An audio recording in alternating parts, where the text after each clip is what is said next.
Para você que gosta de automobilismo, seja bem-vindo a mais uma edição do Primeiro Stint. Essa aqui com meu colega Luiz Alberto Pandini, jornalista especializado, e a gente decidiu fazer esse programa inteirinho em homenagem ao Wilson Fittipaldi Jr., de 80 anos de idade, que nos deixou recentemente. O Wilson, primeiro dono de equipe brasileiro de Fórmula 1, né, com a Copersucar Fittipaldi, o único brasileiro a possuir uma equipe de Fórmula 1, construtor brasileiro de Fórmula 1, e o Panda, assim como eu, conhece bastante da história do Wilsinho, e a gente vai ter o prazer de falar desse grande ídolo que, se não está mais aqui com a gente, pelo menos deixou um grande legado. Panda, obrigado pela tua presença aqui hoje, cara. Obrigado pelo convite, Thiago. Muito bom falar do Wilsinho, né? Que personagem maravilhoso que o automobilismo brasileiro teve ao longo de 6 ou 7 décadas. É verdade. Um cara que foi muito além do que a gente poderia imaginar, né? Com tudo que ele construiu, com a própria equipe de Fórmula 1. Mas o que me chama a atenção na história dele é o fato de ser um cara muito inquieto, né? Ele estava sempre arrumando alguma coisa. E eu acho que a gente vê isso já até naquela questão do kart, né? Que ele teve uma participação tão grande para trazer o kart, para ajudar o kart no Brasil. Acho que ali já dava para a gente ver o pioneirismo dele, né? Já, dele e do Emerson também, né? Mas o Wilson, por ser mais velho, ele teve algumas oportunidades antes do Emerson. Então, a de correr na primeira corrida oficial de kart do Brasil, que ele terminou, se não me engano, em terceiro na bateria final. Tem muita controvérsia sobre quem ganhou essa prova, né? Que foram 3 baterias, e se não me engano o Wilson ganhou uma, mas na final deu o Maneco Combacal, não, foi o Cláudio Daniel Rodrigues, o construtor dos primeiros karts. E o Wilson, ele sempre, assim, ele gostava de já mexer nos karts, modificar, testar, fazer um monte de experimentações para ver se virava mais rápido. E tinha nisso a ajuda do Emerson, que era um mecânico de mão cheia. E isso se prolongou ao longo dos anos, praticamente até o fim da equipe Fittipaldi, né? Eles fizeram isso com os carros de turismo que eles criaram, né? Fusca de 2 motores, Fusca de fibras de vidro, o protótipo Fit Porsche, né? Depois com os monopostos de Fórmula V, e na Fórmula 1 e na Fórmula 2 a mesma coisa, né? O Emerson já estava em equipe grande. O Wilson corria na Fórmula 2 com uma equipe própria. Então ele e o Ricardo de Villa, que é outro grande personagem Sim. que já nos deixou, os dois viviam mudando o carro, tentando alguma coisa para tornar o carro melhor. E isso só poderia desembocar numa ideia que na época parecia maluca, né? E hoje parece algo surreal, né? É como dizer, vamos construir um foguete para ir para a Lua aqui no Brasil. E os caras construíram um carro de Fórmula 1 e fizeram uma equipe de Fórmula 1 que correu durante 8 anos e obteve bons resultados em meio a altos e baixos, mas o fato é que ela obteve resultados que outras equipes, até mais cotadas, não obtiveram. Sim. Vou puxar para esse início aí em que você fala de Emerson, fala dessa relação dele com o Wilsinho. O Wilsinho até abdicou de muita coisa para que o Emerson pudesse ter a oportunidade dele, mas tem sempre aquela teoria, né? Aquele mito, aquela lenda de que o Wilsinho era melhor que o Emerson. Eu já ouvi isso de alguns caras das antigas. Até que ponto isso era real e era melhor em quê? Melhor naquilo? Porque na Fórmula 1, de fato, não é indiscutível que o Emerson foi superior, mas o que faz com que as pessoas vissem tanta qualidade no Wilsinho a ponto de levantar essa questão? Será que ele não era melhor que o Emerson? Pelo menos em uma determinada fase da vida dele, com certeza, né? O Emerson, com certeza, aprendeu muita coisa com o Wilsinho, né? Então, se o Emerson, com 12, 13, 14 anos, 15, era um mecânico de mão cheia, né? Que ouvia o kart do Wilsinho passar, sabia, opa, tem alguma coisinha errada, ia lá e consertava, e era aquilo mesmo, né? Ele realmente regulava e consertava o kart do Wilsinho de ouvido. De técnica de pilotagem, com certeza o Emerson aprendeu muita coisa com o Wilsinho e depois superou. O Wilsinho me disse uma vez o seguinte, que o grande diferencial do Emerson era a capacidade, além da capacidade de acertar, a sensibilidade dele para acertar o carro, era a rapidez de adaptação. Que muitas vezes o que alguns pilotos precisavam de 2, 3, 4 voltas para entender, o Emerson entendia em 1 ou em 2. E isso é uma qualidade que chamou muito a atenção de todo mundo a partir de uma certa fase da carreira do Emerson, mais precisamente na Europa. O Wilsinho, a cabeça do piloto é importante também, né, Thiago? A gente sabe disso. E o Wilsinho, ele teve um baque muito grande, uma decepção muito grande na primeira vez que ele foi para a Europa. Porque ele foi convidado para ir para lá, para correr na Alpine, fez 1 ou 2 corridas e depois a coisa não deu certo, muito por pressão da Willis aqui no Brasil, né? E ele voltou e ele estava muito desiludido. Aquilo ali com certeza deu uma diminuída no ímpeto dele, no tesão dele, né? Na vontade de lutar dele. Tanto que depois o Wilsinho casou, eles começaram a fabricar carro de corrida, tinham fábrica de acessório para carro de rua e tudo mais. E quando houve uma outra oportunidade, é o que você falou, o Wilsinho abdicou dessa oportunidade, porque já estava casado, porque já estava cuidando de tudo aqui no Brasil, e falou, não, Emerson, vai você. E aí o Emerson já era um piloto extremamente reconhecido aqui, e o Wilsinho confiou na habilidade do irmão. Se ele não confiasse nessa habilidade, ele não teria falado para o Emerson ir, ele ia mover mundos e fundos para ele mesmo voltar. Né? Como ele voltou, mas depois, quando o Emerson já tinha meio que aberto o caminho para os dois. Né? Então o Wilson, ao contrário do que muita gente deve imaginar, o Wilsinho, ele lidava muito bem com o fato de que, a partir de um certo momento, o Emerson era um piloto que brilhava mais do que ele, né? Então, não me parece nunca, nas conversas que eu tive com o Wilsinho, até nas entrevistas antigas e novas que eu li do Wilsinho, nunca me pareceu ter uma mágoa em relação a isso. Então, isso também mostra a grandeza dele. É verdade, e foi um cara que se realizou também com tudo que o Emerson conquistou, porque a gente falou, eles começaram, ele ajudou o Emerson em muita coisa, né? Ele foi o apoio, o suporte do Emerson em muita coisa, e o contrário também é verdade. O Emerson esteve com ele em momentos muito importantes. Só lembrando uma frase isso numa entrevista antiga que eu li, né? Enquanto eu estava pesquisando a vida do Wilsinho, perguntaram no que você acha que o Emerson é melhor que você. Ele falou, olha, se eu soubesse eu seria igual a ele. Boa, genial.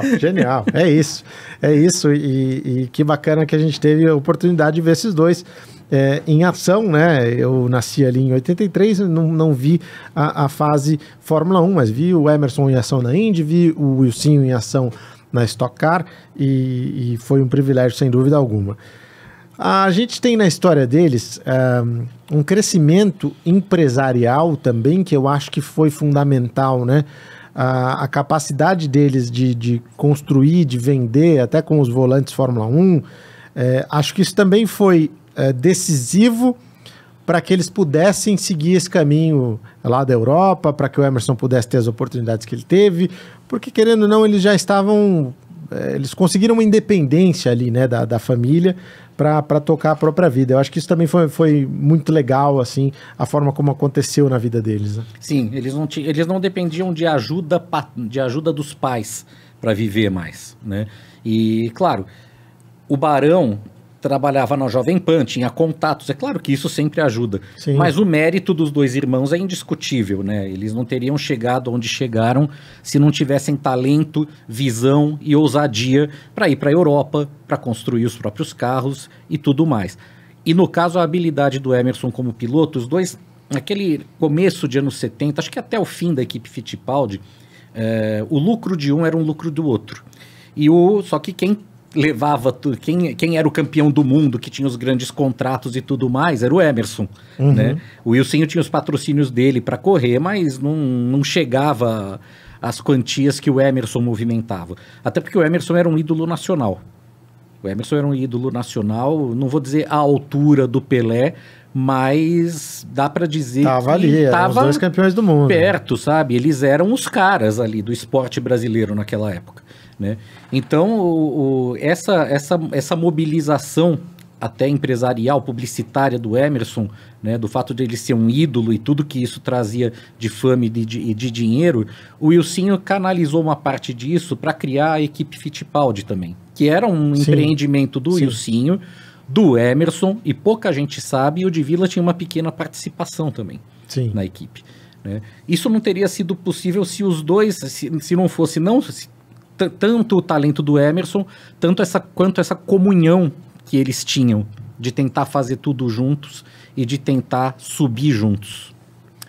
Porque em retrospectiva, se você pegar também, o Emerson não tinha a menor razão para ir para a Copersucar, tanto que era o que a McLaren apostava, que ele não ia, naquele momento, fazer essa transferência, né? Que ele tinha uma carreira ainda para cumprir pela frente, a equipe ainda se estruturando, mas é aquilo, ele foi muito fiel, muito leal ao irmão, e eu vi isso repercutindo também muito bem, ainda hoje, né, depois da notícia da morte do Wilsinho, os comentários nas matérias internacionais sobre a carreira dele, todas destacando esse fato, o quanto um era leal ao outro, né, o quanto o Emerson foi leal ao projeto e, enfim, sacrificando a própria carreira naquele momento para estar ali ao lado do Wilsinho. Copersucar, Fittipaldi, do que eu conversei com o Wilsinho ao longo dos últimos anos, a gente sente que era uma coisa que ia acontecer uma hora ou outra, mas que acabou sendo antecipada por conta também do Bernie Ecclestone, né? Que o Wilsinho corria na Brabham de Fórmula 1 com o Bernie Ecclestone chefe de equipe e tinha que levar o Faz-me Rir, né? Então esse ano aqui, blá, blá, começou a subir a pedida e o Wilsinho falou, poxa, peraí, com essa quantia eu já faço o meu carro. e aí a coisa sai do papel e o Wilson decide fazer a Copersucar. Será que estava um pouco... Era o momento de partir para esse desafio? Ou você acha que o Wilsinho deveria ter estendido um pouco mais a carreira de piloto dele? Se ele tivesse estendido, eu acho que ele ia ter muito sucesso, porque o carro da Brabham de 74 era muito bom. Né? A Brabham não tinha ganhado nenhuma corrida na gestão Bernie Ecclestone até 73, fora o GP do Brasil de 72, foi uma corrida extracampeonato. Que ele chegou em terceiro, né? Ele era a segunda corrida de Fórmula 1 dele, a primeira em 72, e ele largou em quarto, se não me engano, pulou na frente, na época tinha 3 carros na primeira fila e 2 na segunda. Ele pulou na frente, liderou 2 voltas na frente do Emerson. Imagina que cena maravilhosa para quem estava em Interlagos, né? E terminou essa corrida em terceiro. E em 74 a Brabham realmente acertou com o carro dela. Então eu acredito que se o Wilsinho tivesse continuado a correr na Brabham, ele ia conseguir resultados muito bons com aquele carro. Por outro lado, não ia ter lugar para um outro brasileiro que foi para a Brabham no fim daquele mesmo, no meio daquele mesmo ano, que foi o José Carlos Patti. Né? Então, e que venceu corrida lá. E que venceu corrida lá. Então, no mínimo, ganhar uma corrida, eu acredito que o Wilsinho ia ganhar pela Brabham em 74, 75, por aí. Sabe? Mas ele não deveria ter feito naquele momento. Foi o momento em que ele achou que tinha que fazer.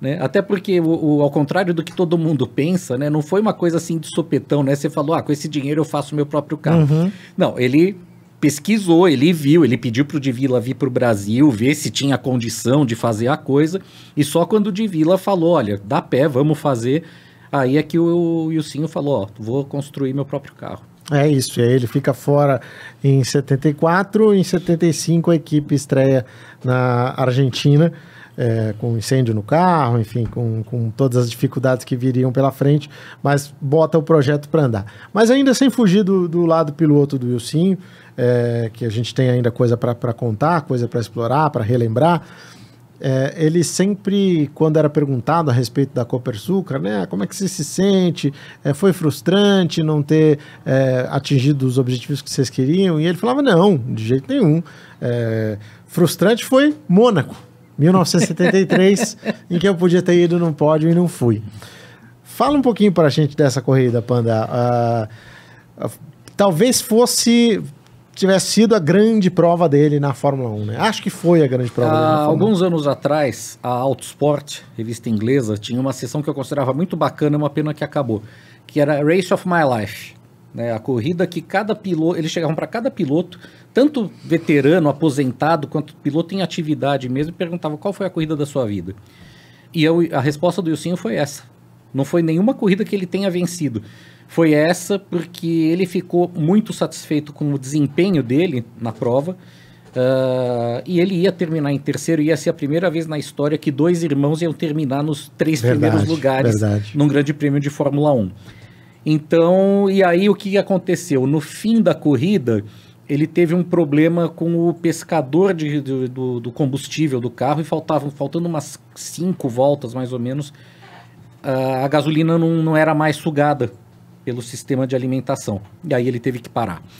Então isso foi muito frustrante para ele naquela época, mas é engraçado, né? Ficou como uma lembrança boa para ele. Sim, né? Sim. Ele foi frustrante, mas pô, qual foi a coisa da sua vida? Foi essa. Né? É difícil entender exatamente o que marca a cabeça de um piloto, né? A ponto de ele ter gostado dessa corrida. E sobre Copersucar, eu imagino o seguinte, em retrospectiva, a gente foi conversar com o Wilson sobre isso muitos anos depois que a equipe tinha fechado. Em retrospectiva, ele, o Emerson, tinham todos os motivos para se orgulharem do que tinham feito. Eu não sei qual seria a resposta se a gente tivesse feito a mesma pergunta no fim de 82, começo de 83, quando eles tinham acabado de quebrar, né? Estavam cheios de dívidas, vieram correr de superkart aqui no Brasil para desestressar um pouco, ganhar um pouco de dinheiro também e tudo mais, né? Mas em retrospectiva é um belíssimo trabalho que eles fizeram. E eu me lembro também de um depoimento que ele deu pra gente, em que ele dizia, todo mundo chega pra mim e fala, poxa, mas a Copersucar foi lá e acabou. Todas as equipes acabaram. A Ferrari não acabou. A McLaren não acabou. Então você tem algumas equipes, 2, 3, 4, que estão aí ao tempo, desde que foram criadas. Mas todas acabaram. A Tyrrell acabou, enfim. E não acabaram, Thiago, é muito relativo, né? A McLaren existe um nome. De dono o tempo, exato. Hoje, né? Exato. Mas se não fosse o senhor Ron Dennis, ela teria falido em 1980. Hoje ela pertence ao reino do Bahrein. Exato. Sabe? A Williams também, não tem mais nada a ver com o Frank Williams. A Ferrari não tem mais nada a ver com a Enzo Ferrari desde 69. A equipe era da Fiat. A Fiat já passou a equipe adiante. Hoje é uma empresa com ações vendidas na Bolsa de Nova York. Exato. Né? Então o que tem aí é o nome. Assim como a Mercedes que nós temos hoje não tem nada a ver com aquela Mercedes dos anos 50. Sim. Né? Mas... enfim, o romantismo exige o uso de nomes tradicionais. E é isso, e a Copersucar, ela cumpriu o seu papel muito bem, conseguiu resultados espetaculares, queria até que você falasse um pouquinho sobre isso, inclusive ficando à frente de equipes tradicionais, ficou à frente da Ferrari, ficou à frente da Renault, ficou à frente da Williams, que naquela época ainda não era o que viria a ser. Mas, de qualquer forma, nomes fortes, da McLaren também, se eu não me engano, ela ficou à frente. O campeonato de 78... que, olha só, a Copersucar naquele ano teve um carro só, o do Emerson, em todas as corridas. Sim. E o Emerson sozinho deu para a equipe Copersucar uma pontuação maior do que a da McLaren, maior do que a da Renault, maior do que a da Williams, que também tinha um carro só, e tinha mais alguma equipe de ponta que depois viria a ser de ponta, que também ficou atrás da Copersucar naquele ano. E o detalhe é o seguinte, no ano de 79, existia naquela época um campeonato que teve vários nomes, né? Aqui no Brasil, naquela época, era chamado de Aurora. Era um campeonato britânico de monoposto, de Fórmula 1, de Fórmula 2, de Fórmula 5000 e tudo mais. E o Copersucar F5A, ou o Fittipaldi F5A, né, ganhou corridas nesse campeonato. Era um carro bom, lutava contra a Lotus. Tudo bem, não dá para comparar os resultados da Lotus, mas era um carro bom. Sim. Né? Então a equipe poderia ter, se ela tivesse tido mais oportunidade, ela poderia ter ido muito mais longe do que realmente foi. O grande problema deles é que quando eles estavam em ascensão, eles investiram num projeto que se revelou um fiasco, que foi o F6. Do Ralph Bellamy. E aí esse carro tinha problemas de torção seríssimos, de torção de chassi. E eles tinham gasto muito dinheiro naquele projeto. E, enfim, aí tinha turbulência, a Copersucar não ia renovar o patrocínio, aquilo tudo cortou por completo o progresso que eles viriam a ter. No ano seguinte, mesmo assim, o Wilson ainda comprou a Wolf, que era uma equipe que já tinha sido vencedora de corrida, comprou o espólio da Wolf, que estava saindo da Fórmula 1 para 1980, conseguiu um patrocinador forte, que era a Skoll, e conseguiu bons resultados, muito mais na sorte ainda do que no rendimento, né? Mas conseguiu, pô, apareceu terceiro do Keck na Argentina, terceiro do Emerson em Long Beach, então tinha alguma base, só que logo depois a Skoll foi comprada por outra empresa, a outra empresa decidiu que o patrocínio não ia continuar e eles se viram sem dinheiro de novo. Sim. Então é que esses altos e baixos aqui acabaram com a equipe, né? O que foi uma pena. Olha como eles eram visionários. Em 76, a Porsche já tinha vencido muitas competições no Mundial de Marcas e na Can-Am com motores turbo. E surgiu naquela época um boato de que a Copersucar ia usar motores Porsche. E na verdade o que aconteceu, isso o Emerson explicou depois numa entrevista, foi o seguinte: eles tinham a seguinte ideia, pedir para a Porsche para fabricarem um motor turbo para eles. A Renault já estava começando a entrar na Fórmula 1 com motor turbo, né? Então a ideia deles era pedir para a Porsche fabricar um motor turbo para os Fittipaldi, para a Fittipaldi Automotive, e eles incorporarem essa tecnologia aos poucos até chegar ao ponto de fabricar o motor no Brasil. Caramba! Que aí ia combinar com aquela proposta nacionalista que eles tinham quando criaram a equipe, de fazer o carro inteiro aqui. Eles apresentaram a ideia para a Porsche, e a Porsche falou, tudo bem, a gente faz, vai custar tanto. Quando eles viram o tamanho da conta, desistiram, né? Passam 3 ou 4 anos, um senhor chamado Ron Dennis, acompanhado de um senhor muito endinheirado chamado Mansur Odier, chegou para a Porsche e falou, olha, a gente quer um motor turbo para o nosso carro, feito com essas especificações, vocês fazem? Fazemos, porque o Mansur Odier tinha dinheiro para pagar essa conta. E deu muito certo esse projeto para a McLaren. Ela foi campeã 3 anos seguidos com o motor Porsche projetado. Tag Porsche, Tag Porsche. Tag do grupo do Mansur Odier. Exatamente. Então olha como os Fittipaldi eram visionários, né? E ninguém valoriza isso. E vamos além, né, Panda? Na visão deles. Hoje a gente tem aí uma luta para emplacar um Visa Cash App Racing Bulls, a gente tem uma luta para emplacar um Kick Sauber, não sei que lá das quantas, Aveia Quaker, e na verdade, se você olhar para o passado, para os anos 70, um cara foi lá e colocou uma equipe que poderia muito bem se chamar Fittipaldi, porque era o nome mais forte, pregou o Copersucar e pegou. Todo mundo chamava a equipe de Copersucar. Era a equipe Copersucar. Sim. Ou seja, naquela época, já um patrocinador dando nome a um time. Eu me lembro da Martini Brabham, enfim, tinha outros, Marlboro Ferrari, algumas outras equipes também tinham associações muito fortes, mas nenhuma com a força que tinha a Copersucar. A Copersucar entrou muito forte. E que tem até hoje, né? Naquela época, é o que você falou, naquela época... Eu não sei como era fora do Brasil, mas aqui a equipe era Copersucar. Copersucar. Ninguém chamava de equipe Fittipaldi. Depois que a Copersucar tirou o patrocínio, todo mundo continuou chamando de Copersucar. Chama até hoje. Até hoje. Chama até hoje. E a Lotus, quando veio com Gold Leaf, com John Player, não sei o que, ninguém chamava de JPS, de John Player, de nada disso. Era Lotus, era McLaren, era Ferrari... E Copersucar. Outra história legal que me ocorreu aqui, conforme você falava do patrocínio da Skoll, o Wilson conta também que para captar esse patrocínio era um momento ali bem difícil, né? Ele sem a continuidade da Copersucar, e ele passa na banca de revistas e compra uma daquelas revistas que vendem até hoje, né? As maiores empresas do país, Top 500 tal. E aí ele começa a selecionar as empresas que ele achava que tinham fit com o projeto. E manda fax para todas elas. Tipo, ó, não, tem esse projeto. Fax, era nem carta. Era fax, carta. Era carta. Mandava carta para essas empresas para apresentar o projeto. E uma dessas cartas foi respondida pela Skoll.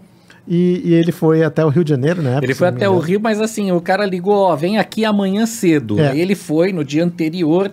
Né, passou a manhã inteira esperando enquanto os caras discutiam lá, aí chamaram ele, Wilson, você tem, sei lá, 1 hora, né, pra apresentar a tua proposta e tal e coisa. Diz que ele ficou falando. Quando ele finalmente terminou, Acho que ele não tomou nem água, ele falou, eu tava morrendo de fome, tava varado de fome, mas não tomei nem água, de tanto que eu tava empolgado. Quando ele terminou de falar, pediram licença para se reunirem de novo a portas fechadas, e quando o diretor que tinha chamado ele saiu da sala, chegou, apertou a mão dele e falou, o projeto é nosso, né? Ele falou que foi um dos momentos mais felizes da vida dele, né? Verdade. Porque, cara, ele tava tirando um baita de um peso da cabeça, que era o de conseguir um patrocinador à altura da Copersucar. E você vê como vale a pena você sempre batalhar, né, pelas coisas, você sempre acreditar, insistir, porque a Skol, aparentemente, jamais ligaria para o Wilson, jamais. Porém, o que aconteceu? A Skol conduziu naquele ano uma negociação com um cara chamado Bernie Eccleston para patrocinar a Brabham. E num determinado momento, acho que o Bernie fechou outra coisa e nunca mais respondeu os caras, deixou os caras falando sozinhos. Então, assim, a Skol já tinha uma inclinação para a Fórmula 1, ninguém sabia, e o Wilson, com essa carta despretensiosa, acabou falando, não, peraí, então vamos lá, vamos falar com os caras. Então imagina se ele ficasse na posição de, não, nós somos a Fittipaldi, eu sou o Wilson Fittipaldi, as empresas vão vir atrás de mim. Estaria com esse projeto encerrado muito antes do que foi encerrado, né? Sim. Então, muito bacana também o que aconteceu nesse período, né? Quero voltar no Ralph Bellamy, porque esse é um ponto que você falou que foi fundamental aí, né? Um momento de divisão geral aí da história da Copersucar. Ele era apontado como um cara que foi responsável pelo Lotus 78. Isso, 78. Que era um sucesso nas pistas. Uhum. Conta pra gente, pra divertir, eventualmente, quem ainda não conhece a história, o que deu errado no plano do Ralph Bellamy para Fittipaldi? O que deu errado foi o seguinte, o Lotus 78 foi o primeiro carro que explorou com sucesso o efeito solo, né, que é obtido por meio da colocação de uma asa, de uma lateral com perfil de asa de avião invertida, que algumas equipes já tinham tentado antes, mas não tinham atentado para a necessidade de fazer o ar correr canalizado por baixo do carro. E o Lotus 78 foi o primeiro que conseguiu isso com sucesso. Depois veio o Lotus 79, que foi campeão de 78 com o Mario Andretti e que foi imbatível praticamente naquele ano.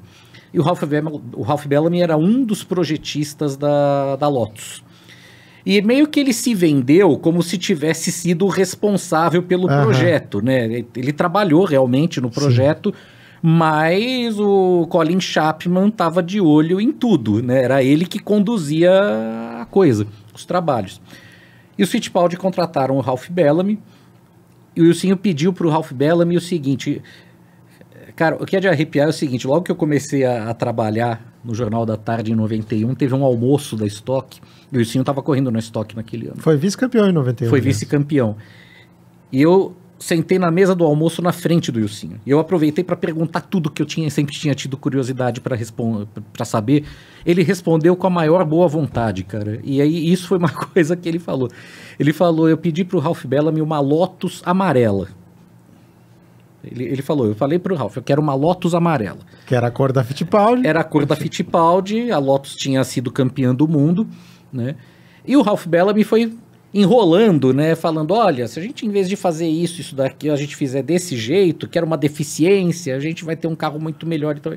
Bom, e de mudancinhas em mudancinhas saiu um carro completamente diferente, que se você olhar esse carro, o F6, não o F6A, o F6 original, sim, hoje você vai falar, cara, que carro lindo, maravilhoso, sim, futurista, né, parecia um Concorde andando no chão. Verdade, carro, verdade. Né?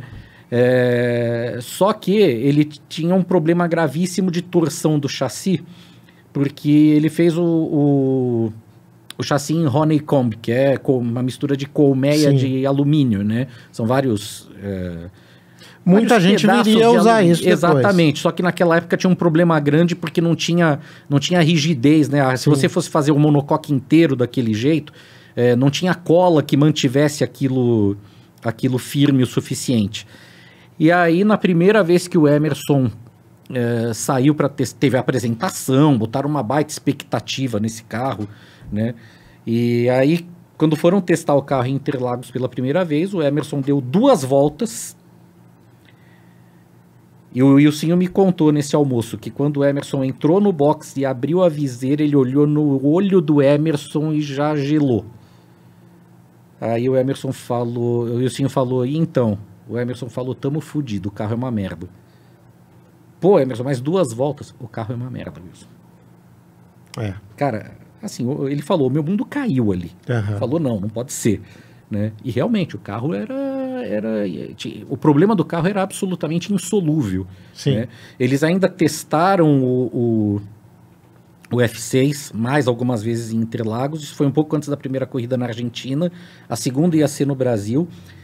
E imagina a situação, os caras tinham vindo de um ano muito bom, toda aquela expectativa pelo carro novo, e eles já sabiam de antemão que o carro era um lixo. Né? Aí mantiveram essa expectativa, né? O carro vai estrear em Interlagos, vai ganhar em Interlagos. Não, ainda não está testado o suficiente, né? Ainda levaram o carro para o treino oficial do GP do Brasil, o Emerson andou e tudo mais. Mas é claro que ele optou pelo F5A, que era um carro confiável, ainda razoavelmente competitivo naquela época. O F5A não era asa e não sei porque não tinha como adaptar lateral asa nele, né? Então, ficou nisso. Quando o carro estreou na África do Sul, que foi a 3ª corrida, um mês depois da de Interlagos, confirmou tudo que de ruim se esperava dele.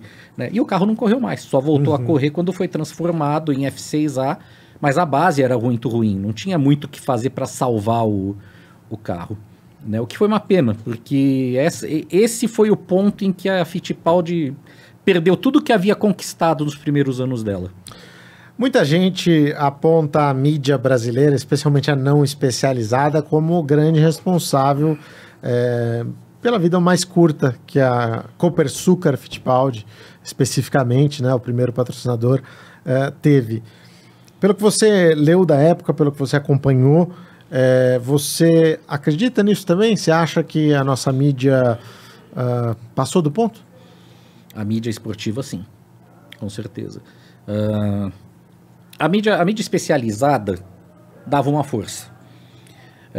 Não deixava de apontar o que considerava erros na condução da equipe. Né? Assim, eu li algumas reportagens que foram bastante críticas ao próprio Wilsinho, né? Numa determinada fase da Copersucar.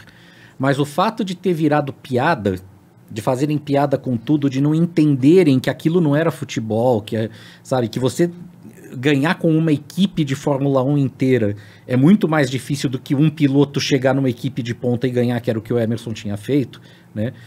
A mídia não explicou isso para o público brasileiro, só se preocuparam com a sátira, com a piada, sabe? E com certeza isso não ajudou. Que patrocinador vai colocar dinheiro numa equipe que é uma piada? Sim. Hoje, talvez isso não fosse tão forte, e eu vou dar um exemplo que eu não vou chamar de comparável, né? Mas o Rubens Barrichello é um piloto que também foi muito vitimado por piadas, né? Mas tá aí, corre na Stock Car até hoje, ganha título, ganha corrida, né? Então, se fosse num outro momento, talvez as piadas atrapalhassem, mas não tanto, né? É óbvio que a equipe não acabou só por causa de piada, não foi só isso.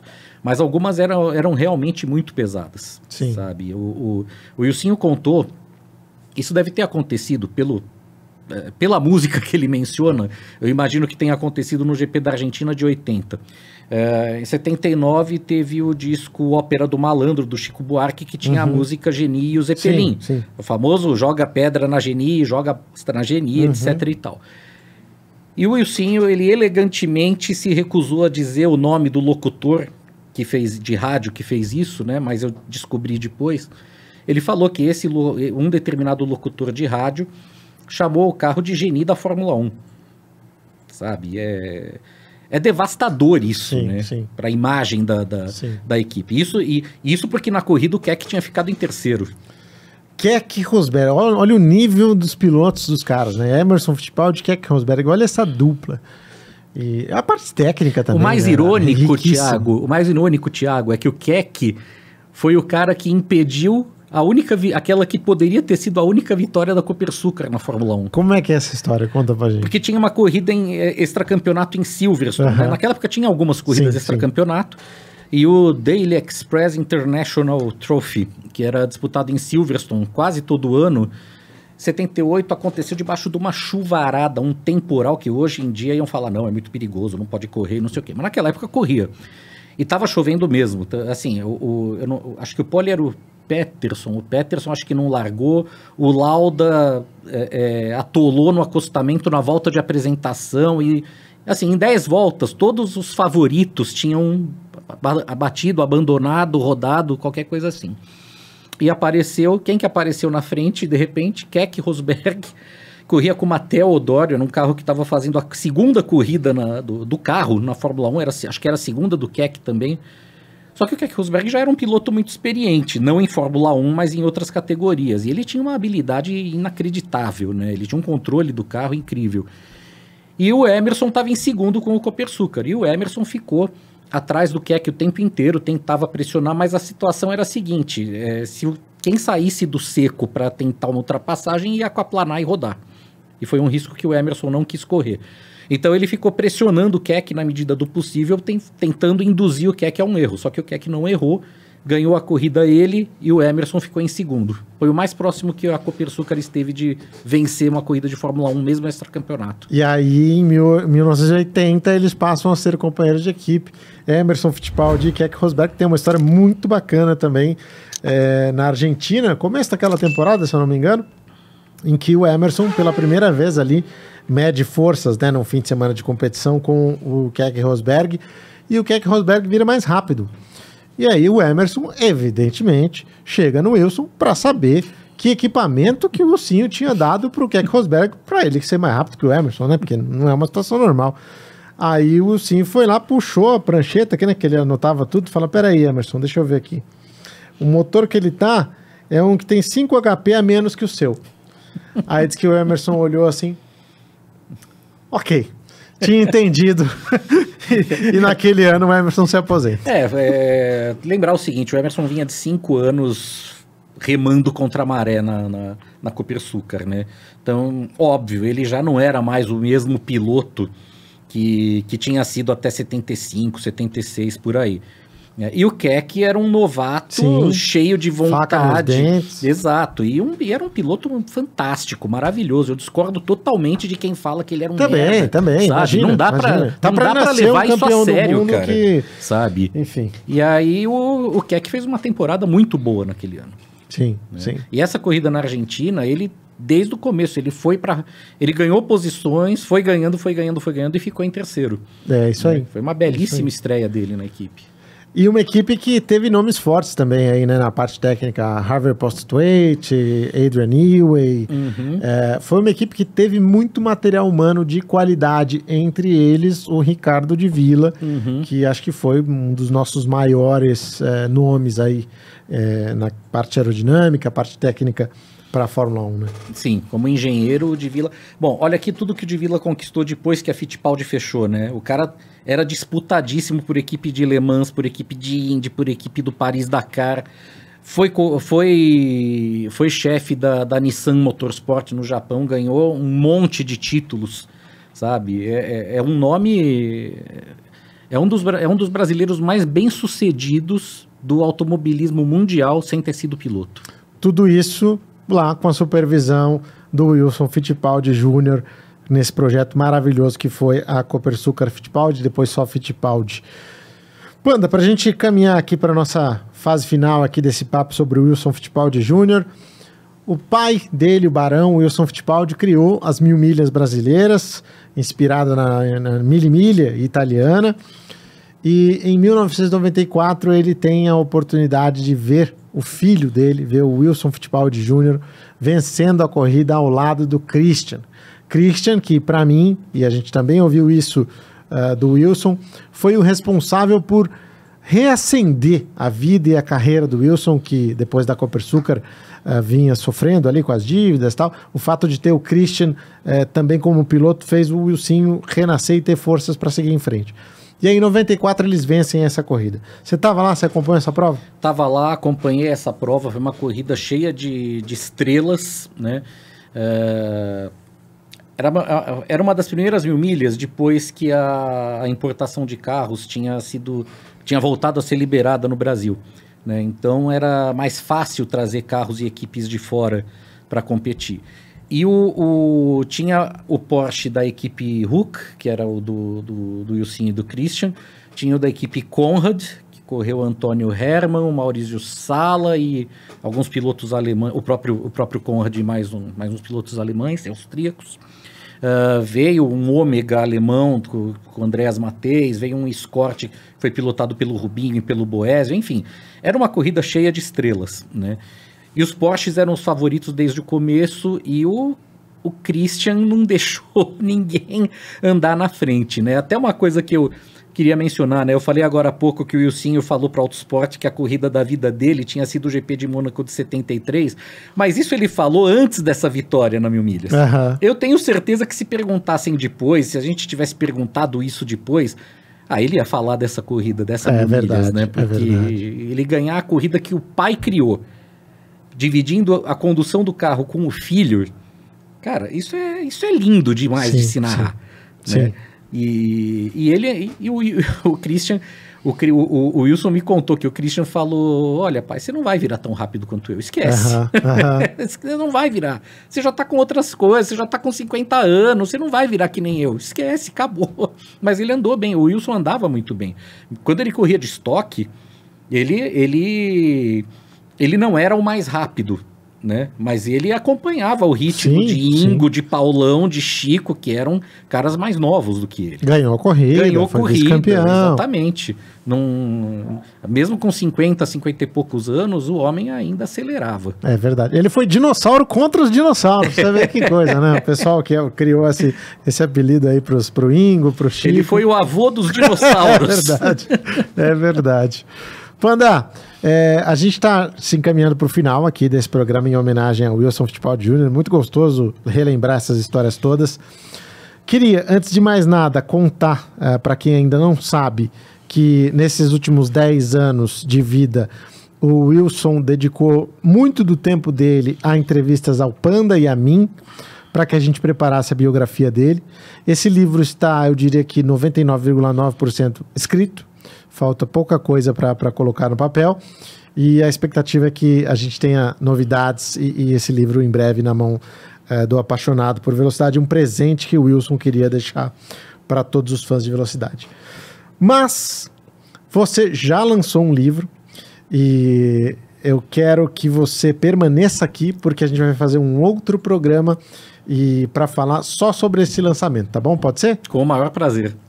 Então é isso, meus amigos. Se você gostou dessa edição especificamente, deixa aí o seu like, inscreva-se no canal, é muito importante. Compartilhe com quem você achar que pode gostar desta edição também. Deixe o seu comentário, a sua lembrança do Wilson Fittipaldi Jr.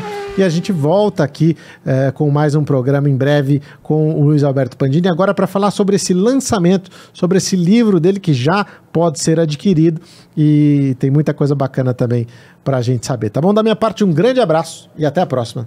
Tchau!